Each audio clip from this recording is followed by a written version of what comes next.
আমরা পড়ব দ্বিতীয় অধ্যায় মাধ্যমিক জীবন বিজ্ঞান অর্থাৎ ক্লাস 10 দ্বিতীয় অধ্যায় জীবনের প্রবাহমানতা চ্যাপ্টারের একটা খুব ইম্পর্টেন্ট টপিক, সেটা হলো ডিএনএ গঠন, স্ট্রাকচার অফ ডিএনএ।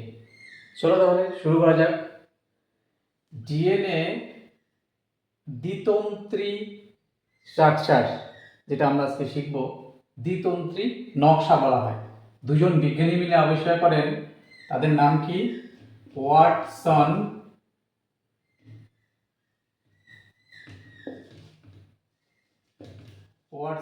এবং ক্রিক। এই দুজন বিজ্ঞানী 1953 খ্রিস্টাব্দে এই ডিএনএ দ্বিতন্ত্রী নকশাটি আবিষ্কার করেন। এই জন্য কিন্তু 1962 সালে ওনাদেরকে নোবেল প্রাইজ দেওয়া হয়। এইটা কিন্তু মলিকুলার বায়োলজিতে যুগান্তকারী একটা আবিষ্কার। এর ফলে অনেক কিছু গবেষণার দিগন্ত খুলে যায়। ঠিক আছে, তাহলে চলো দেখে নিই। এইটা আমি দ্বিতন্ত্রী একটা নকশা আঁকলাম। তার দেখো দুটা প্রাইম আছে। এইটা যদি 5 প্রাইম হয়, এর শেষ প্রান্তটা শেষ হবে 3 প্রাইম দিয়ে, আর এটা 3 প্রাইম দিয়ে শুরু হলে শেষটা হবে 5 প্রাইম। ঠিক আছে, এবার এটা কতখানি চওড়া? এই চওড়াটা কতখানি? 20 অ্যাংস্ট্রম। ক্ষুদ্রতম একক, পরমাণুর ব্যাসার্ধ মাপা হয়, ব্যাস মাপা হয়। তাহলে এই পাক দুটোর মধ্যে যে চওড়া থাকে সেটা কত অ্যাংস্ট্রম? 20 অ্যাংস্ট্রম। ঠিক আছে, আর একটা পাক সম্পূর্ণ লুপ এই জায়গা থেকে শুরু করে এই জায়গাটা পর্যন্ত, এটা হলো একটা সম্পূর্ণ লুপ বা একটা পাক। এই পাকের দৈর্ঘ্য হলো 34 অ্যাংস্ট্রম। বুঝতে পেরেছি? মাপঝোঁকগুলো একটু দেখে নিই। এই প্রত্যেকটা এই যে পাক আছে, সম্পূর্ণ পাকের মধ্যে কিন্তু এরকম সিঁড়ির মতো থাকে। কতগুলো থাকে সিঁড়ি? 34 অ্যাংস্ট্রমের মধ্যে 10টার মতো সিঁড়ি থাকে। তাহলে একটা থেকে আরেকটা সিঁড়ি এর যে ধাপ, তার দূরত্ব কত? এটাকে 10 দিয়ে ডিভাইড করে দাও, তাহলে কত হবে? 3.4 অ্যাংস্ট্রম। ঠিক আছে, এবার এখানে যে এই সিঁড়িগুলো থাকে তার মধ্যে আগে একটু বলে নেই, এই যে চেনটা যে তৈরি হয় দ্বিতন্ত্রী ডাবল হেলিক্স, দ্বিতন্ত্রী নকশা বলা হয়, ডানাভর্তি। এটা কি দিয়ে তৈরি? Phosphorus, sugar, phosphorus, sugar, phosphorus, এইভাবে করে সম্পূর্ণ চেনের মধ্যে আমাদের আঁকতে হবে। এটা সুগার, ফসফরাস, এটাও তাই, পিএস, পিএস, এইভাবে করে যেতে থাকে। এইখানে তাছাড়াও আর কি থাকবে? 4 রকমের নাইট্রোজেন বেস। কি কি? A, T, G, C. A for adenine, T for thymine, G for guanine, C for cytosine.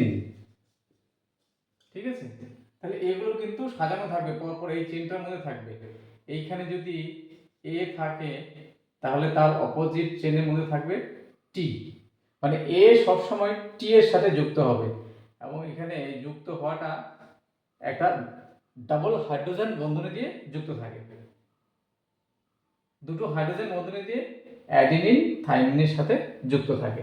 আর যদি এইখানে জি থাকে তাহলে এখানে কি থাকবে? সি, এবং তাদের মধ্যে হাইড্রোজেন বন্ধনী কটা থাকবে? 3টে থাকবে। এইগুলোই কিন্তু এখানে ধাপ তৈরি করে, সম্পূর্ণটার মধ্যে তাই থাকবে। বুঝতে পেরেছো? তাহলে ঠিক একই রকম যদি এইখানে টি থাকে তাহলে এখানে ডাবল বন্ড দিয়ে এখানে কি থাকবে বলো? এ থাকবে। এবং এই যে হাইড্রোজেন বন্ধনী, এইটার দূরত্ব দৈর্ঘ্য হয় 3 অ্যাংস্ট্রম। বুঝতে পেরেছি? আর আগের ক্লাসে আমরা পড়েছি এ এবং জি এই দুটোকে বলা হয় পিউরিন বেস। পিউরিন নাইট্রোজেন ক্ষারমূলক, এবং টি এবং সি এই দুটোকে বলা হয় পিরিমিডিন। আর যদি আরএনএ থাকে সেখানে থাইমিনের পরিবর্তে ইউরাসিল চলে আসে। ঠিক আছে? তাহলে এই হলো আমাদের ক্লাস 10-এর মতো উপযুক্ত একটা ডিএনএ স্ট্রাকচার বা গঠন। ছবিটা তোমরা অবশ্যই আঁকবে। এবার একটা আরএনএ গঠন দেখে নিই। ডিএনএ স্ট্রাকচারটা পাশে আছে, আরএনএটা যদি পড়ে নিই তাহলে সুবিধা হবে। দ্বিতন্ত্রী স্ট্রাকচার, আরএনএ কিন্তু একতন্ত্রী তন্তু একটা। এটা 3 প্রাইম, এই প্রান্তটা হবে 5 প্রাইম। দুটো প্রাইমই থাকবে কিন্তু একটা সুতো, একটা এখানে যেমন দুটো সুতো দিয়ে তৈরি ডিএনএটা, আরএনএ কেবলমাত্র একটা তন্তু দিয়ে তৈরি। আর এর মধ্যে কি থাকবে? অ্যাডেনিন যদি থাকে তার পরিবর্তে এই যে বলেছিলাম এখানে থাইমিন, অ্যাডেনিনের সাথে থাইমিন থাকবে। আরএনএ থেকে থাইমিন থাকবে না, থাইমিনের পরিবর্তে ইউরাসিল হয়ে যাবে। হ্যাঁ, তাহলে এই দুটোর মধ্যে ডাবল বন্ড থাকবে।